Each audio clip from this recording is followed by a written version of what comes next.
Assalamualaikum warahmatullahi wabarakatuh. Ahlan wa sahlan wa marhaban biqudumikum. Selamat datang di materi kita kali ini, pembelajaran bahasa Arab, metode praktis dan efektif.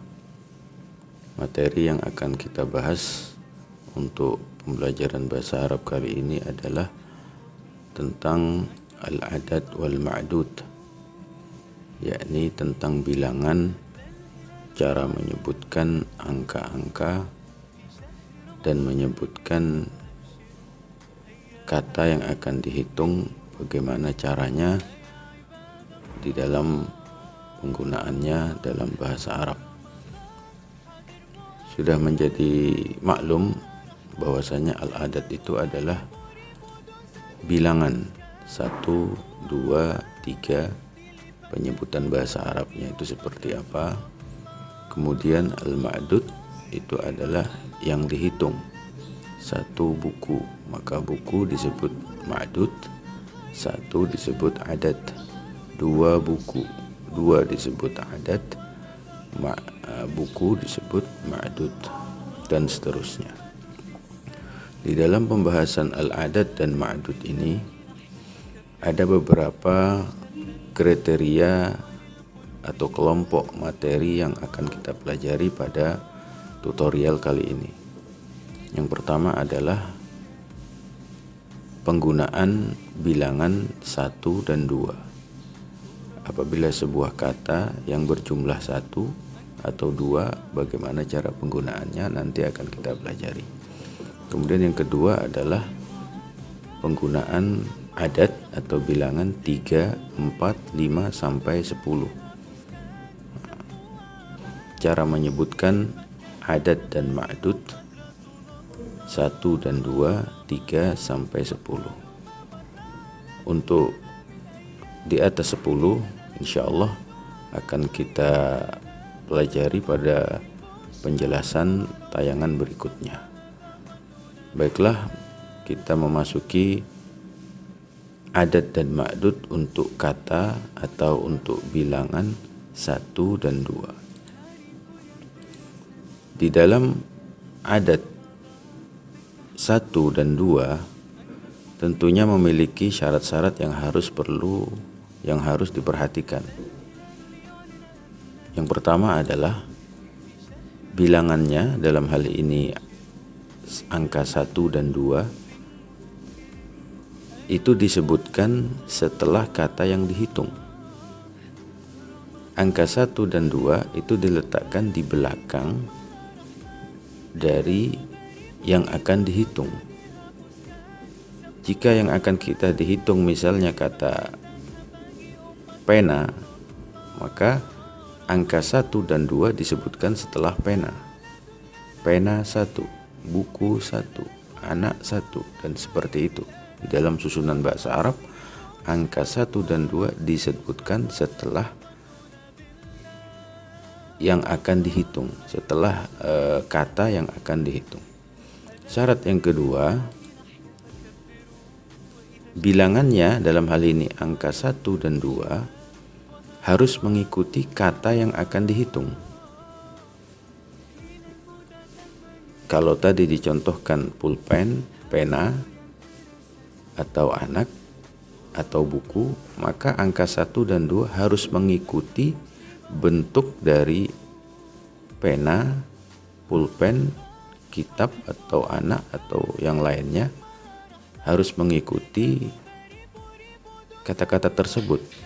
Jadi angka 1 dan 2 harus mengikuti angka tersebut.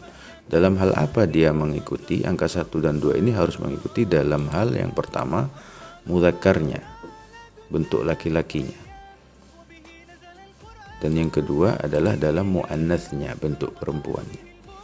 Kalau kata yang akan dihitung itu berbentuk mudzakkar, laki-laki, maka angka 1 dan 2 harus juga berbentuk mudzakkar. Begitu juga kalau angka yang atau kata yang akan dihitung itu berbentuk muannats, perempuan, maka angka 1 dan 2 harus juga berbentuk muannats. pembahasan masalah mudzakkar dan muannas ini akan kita jelaskan nanti di akhir-akhir pembahasan adat dan ma'dud ini. Bagaimana contohnya? Begini. Untuk contoh kata yang dikategorikan mudzakkar atau laki-laki, yaitu waladun, artinya anak. Boleh juga anak laki-laki. Kemudian contoh kata muannats adalah bintun, artinya anak perempuan. Anak laki-laki ini adalah contoh kata mudzakkar dan bintun adalah contoh kata muannats. Sekarang kita gabungkan dengan bilangan 1 dan 2. Bahasa Arab bilangan 1 dan 2, untuk bilangan 1 dahulu, untuk bentuk mudzakkar maka katanya wahidun. Sedangkan untuk muannas adalah wahidatun. Jadi wahidatun untuk bentuk perempuan, wahidun untuk bentuk laki-laki. Untuk angka 2, isnani untuk mudzakkar laki-laki, isnatani untuk perempuan. Mari kita ambil contoh kata waladun dengan digabungkan dengan angka 1 atau 2. Sekarang yang kita gabungkan angka 1 terlebih dahulu. Maka kalau dia 1 anak, berarti bagaimana dalam susunan bilangannya, penyebutannya? Maka menjadi waladun wahidun. Waladun wahidun. Nah, inilah waladun ini adalah yang dihitung, wahidun adalah angka 1. Inilah yang disebutkan syarat yang pertama, bilangannya disebutkan setelah kata yang dihitung. Kata yang dihitung adalah waladun dan wahidun disebutkan setelah kata waladun. Karena waladun mudzakkar, maka yang satu yang harus diambil adalah wahidun berbentuk juga laki-laki. Harus mengikuti syarat yang kedua, yakni bilangannya dalam hal ini wahidun mengikuti kata yang dihitung waladun dalam hal laki-lakinya. Begitu juga contoh untuk bintun misalnya. Berarti kalau perempuan kita gunakan angka 1 yaitu wahidatun, maka akan menjadi bintun wahidatun. Demikian juga dengan angka 2. Contohnya waladun. Maka tentunya kita sudah tahu pasti disebutkan waladun dulu, namun karena dia bilangan 2, jadi harus waladani isnani. 2 anak laki-laki. 2 anak laki-laki. Waladani isnani. Begitu juga dengan bintun. Bintani isnatani. Karena dia menyebutkan angka 2. Karena di dalam susunan bahasa Arab itu ada kata atau isim yang berbentuk tunggal, yang berbentuk 2, yang berbentuk 3 ke atas. Pembahasan itu juga akan kita jelaskan nanti setelah pembahasan tentang adat dan ma'dud. Pembahasan yang kedua dalam adat dan ma'dud adalah menyebutkan bilangan 3 sampai 10 apabila digabungkan dengan kata yang akan kita hitung. Untuk angka 3 sampai 10 juga seperti angka 1 dan 2 harus melihat syarat-syarat yang perlu diperhatikan di dalam menggabungkan adat dan ma'dudnya. Yang pertama, kata yang akan dihitung dalam hal ini ma'dud harus berbentuk jamak atau plural. Pembahasan tentang jamak nanti akan kita jelaskan setelah pembahasan nanti selesai tentang adat dan ma'dud. Yang kedua, syaratnya kata yang akan dihitung yaitu ma'dud, harokat akhirnya harus kasroh atau majrur. Syarat yang ketiga, bilangannya dalam hal ini angka 3, 4 sampai 10 disebutkan dahulu. Kalau tadi 1 dan 2 disebutkan belakangan, tapi kalau 3 dan 10 disebutkan terlebih dahulu. dan berlawanan dengan yang dihitung. Kalau tadi angka 1 dan 2 harus mengikuti kata yang akan dihitung dalam hal muzakkar dan muannasnya, justru angka 3 sampai 10 itu berlawanan dengan angka yang dihitung juga dalam hal muzakkar laki-laki dan muannasnya. Jadi kebalikan daripada angka 1 dan 2. Contoh untuk kata yang akan dihitung dalam hal ini ma'dud, misalnya waladun. Maka bentuk jamaknya atau pluralnya adalah, dan juga kata bintun, waladun dan bintun ini dua-duanya disebut dengan kata mufrad, tunggal. Waladun berarti satu anak, bintun berarti satu.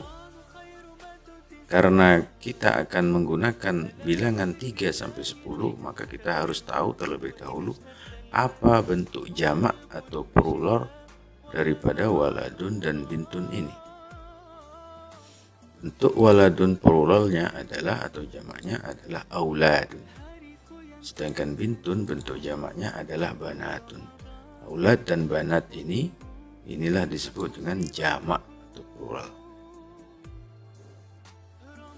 Jadi syarat 3 sampai 10 syaratnya ada 3, yaitu kata yang dihitung berbentuk jamak, yang akan dihitung harus berbaris kasrah akhirnya, dan bilangannya disebut dahulu dan berlawanan dengan yang akan dihitung dalam muzakkar dan muannasnya. Kalau waladun ini anak, maka berarti bilangannya 3 sampai 10 harus muannas. Kalau yang dihitung bintun perempuan berarti dia muannas, maka bilangannya harus mudzakkar. Mari kita lanjutkan.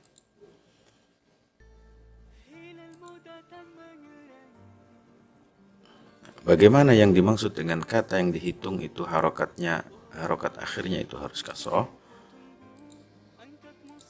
Contohnya adalah kita sudah tahu bentuk jamak dari waladun tadi adalah auladun.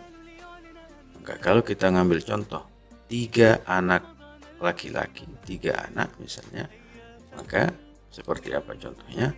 Maka dia akan menjadi auladin. Auladun ketika akan disebutkan 3 anak atau lebih, 3 anak ke atas, maka aulad harokat akhirnya menjadi auladin. Demikian juga dengan banat. Kita tahu tadi banat adalah bentuk jamak daripada bintun, maka kalau di kasroh menjadi banatin.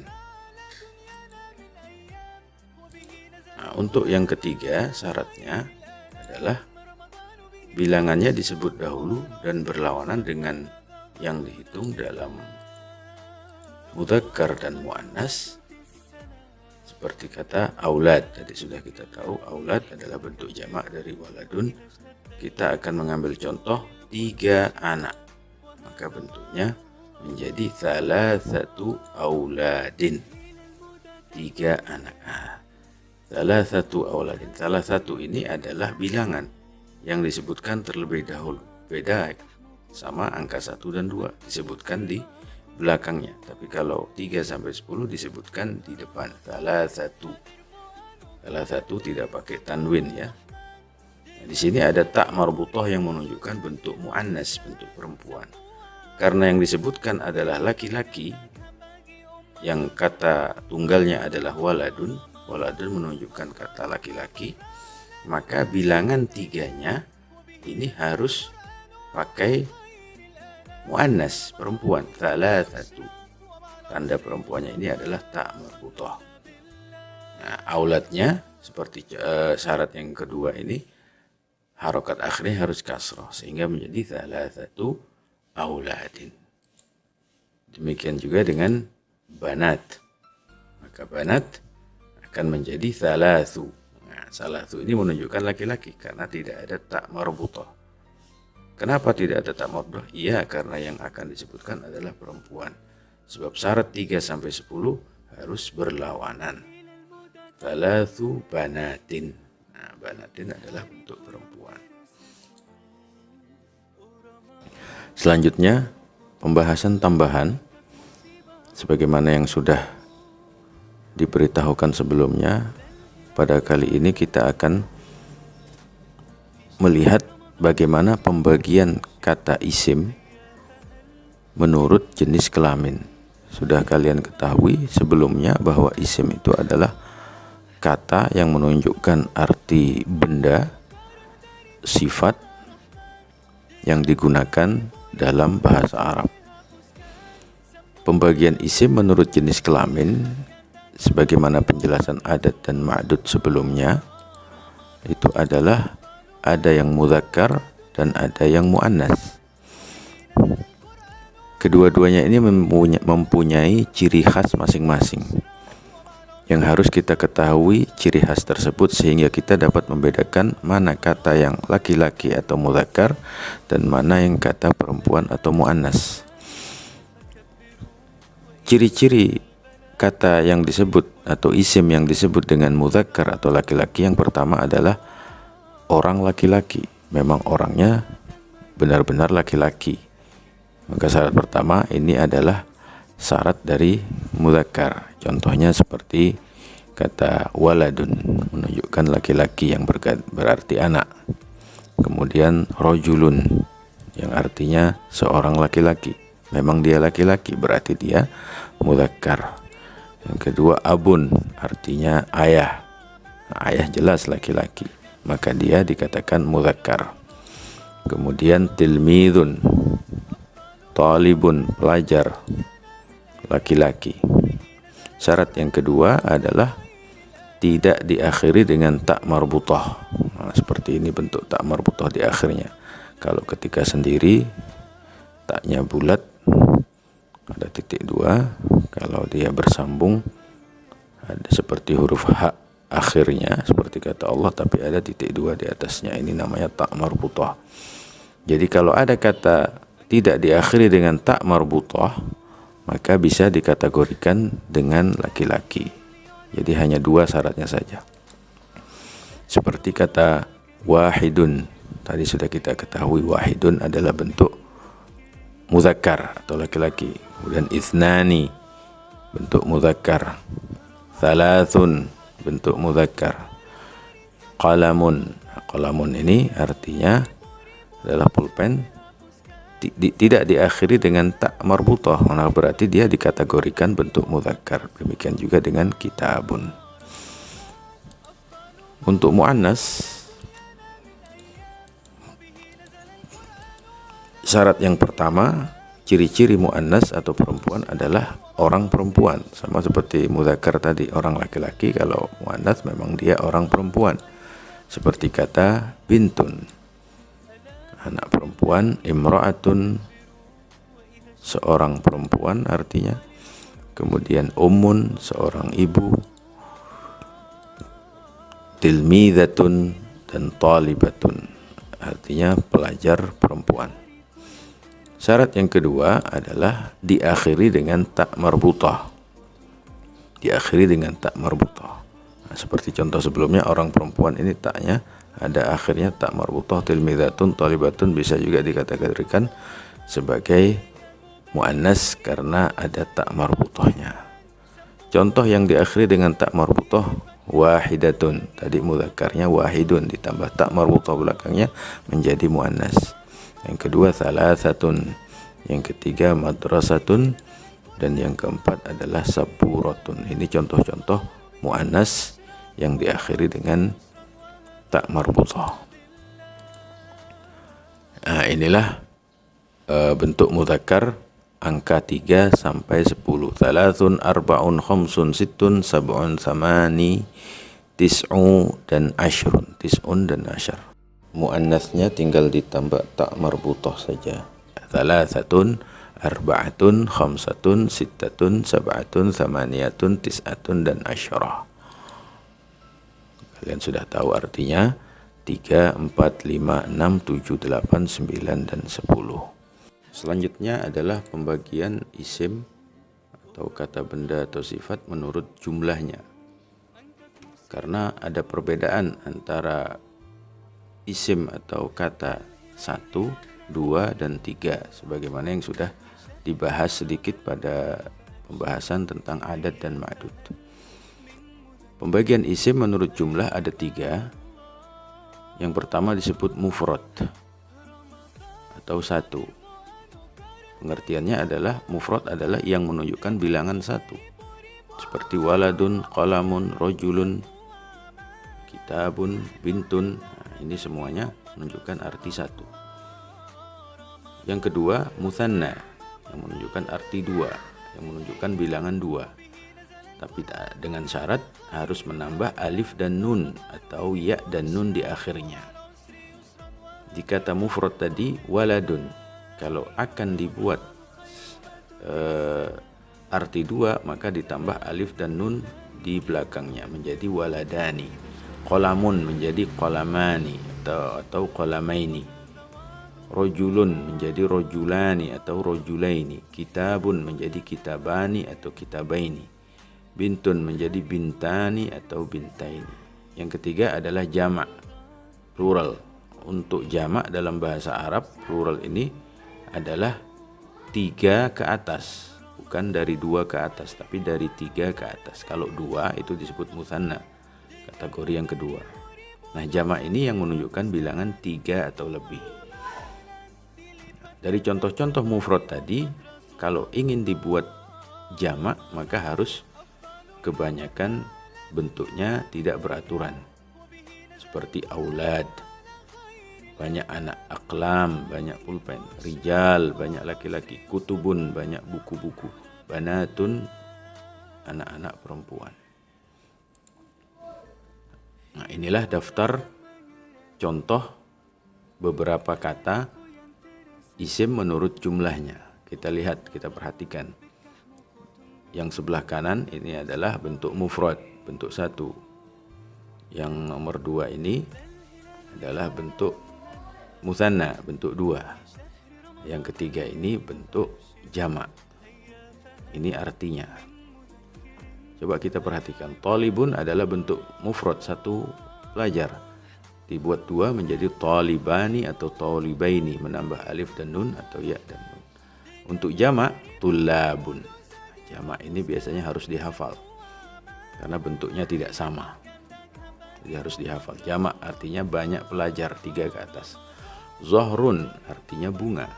2 bunga, zahrani atau zahraini. Banyak bunga, azharun. Maktabun, kantor. Maktabani, 2 kantor atau maktabaini. Makatib, maktabun artinya meja. Maktabani, 2 meja atau maktabaini. Makatib, banyak meja. Saburatun artinya papan tulis. Saburatani, 2 papan tulis atau saburataini. Saburatun, banyak papan tulis, 3 ke atas. Haqibatun, tas. Haqibatani, 2 tas atau haqibataini. Haqibat, banyak tas, 3 ke atas. Mandilun, apa artinya? Sapu tangan. 2 sapu tangan, mandilani atau mandilaini. Banyak sapu tangan, manadil, 3 ke atas. Sa'atun, jam. Sa'atani, 2 jam atau sa'ataini. Sa'at, banyak jam. Akhun, saudara laki-laki. Akhawani atau akhawaini, 2 saudara laki-laki. Ikhwanun, banyak saudara laki-laki. Ukhtun, saudara perempuan. Ukhtani atau ukhtaini, 2 saudara perempuan. Akhwatun atau akhawatun, khoknya sukun atau fathah, artinya saudara perempuan. Faslun, kelas. Faslani atau faslaini, 2 kelas. Fusulun, banyak kelas. Kemudian madrasatun, sekolah. Madrasatani atau madrasataini, 2 sekolah. Madaris, madaris, banyak sekolah. Bustanun, kebun. Walaupun ini di belakangnya ada alif dan nun kata bustan, tapi ini kata aslinya, bukan tambahan. Memang aslinya bustanun, bukan tambahan untuk mutsanna. Kalau tambah untuk mutsanna ya ditambah lagi alif dan nun atau ya dan nun menjadi bustanani atau bustanaini. Basatinu jamaknya, artinya kebun. Durjun, laci. Durjani, 2 laci atau durjaini. Jamaknya adrajun atau dirojatun. Jaibun, saku. Jaibani atau jaibaini, 2 saku. Ajyabun atau juyubun, banyak saku. Hujratun, kamar. Hujrotani atau hujrotaini, dua kamar. Hujratun atau hujuratun, banyak kamar, tiga ke atas. Sholatun, sholat. Sholatani atau sholataini, dua sholat. Sholawat, banyak sholat. Jadi kalau 5 sholat berarti khamsu sholawat. Yaumun, hari. Yaumani, 2 hari atau yaumaini. Jamaknya ayam, banyak hari, 3 ke atas. Marratun, sekali. Marratani atau marrataini, 2 kali. Marrat, berkali-kali. Sayyaratun, 1 mobil. Sayyaratani atau sayyarataini, 2 mobil. Sayyarat, banyak mobil. Kubun, gelas. Kubani atau kubaini, artinya 2 gelas. Akwabun, akwabun ya.